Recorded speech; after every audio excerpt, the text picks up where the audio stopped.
குறிப்பாக இந்த ரமதானுடைய மாதத்தில் குர்ஆனோடு இருக்கக்கூடிய நம்முடைய தொடர்பை நாம் அதிகமாக பலப்படுத்தி கொள்ள வேண்டும்.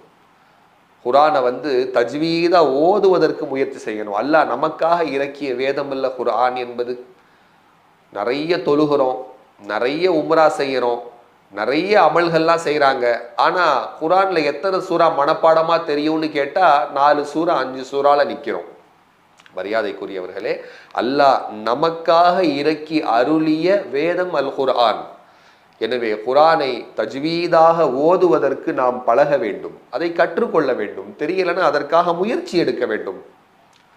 குர்ஆனில் அல்லாஹ் என்ன சொல்ல வருகிறான், அல்லாஹ்வுடைய வழிகாட்டுதல் என்ன அப்படின்றத உலமாக்களுடைய கைடன்ஸ்ல இருந்து, தஃப்சீருடைய விரிவுரை நூல்கள்ல இருந்து படித்து இறைவன் எனக்கு இந்த வசனத்தின் மூலமாக என்ன சொல்ல வருகின்றான் அப்படின்ற விஷயங்களை நாம் தெரிந்து கொள்ள வேண்டும்.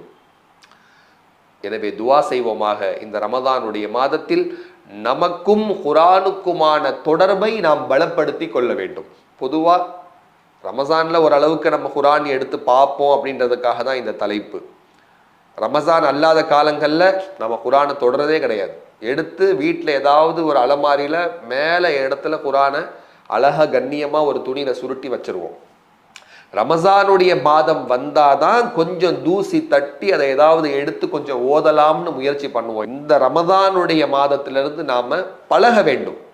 குர்ஆனை எடுக்கணும். டெய்லி ஒரு பேஜாவது நம்ம குர்ஆனை எடுத்து ஓதிடணும். ஒரு பக்கமாவது, ஒரு சூறாவாவது, ஒரு ருக்குவாவது அப்படின்னு டெய்லி ஃபிக்ஸ் பண்ணிட்டு குர்ஆனை ஓதாமல் நம்ம தூங்கக்கூடாது.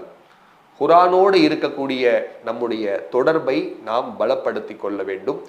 துஆ செய்வோமாக.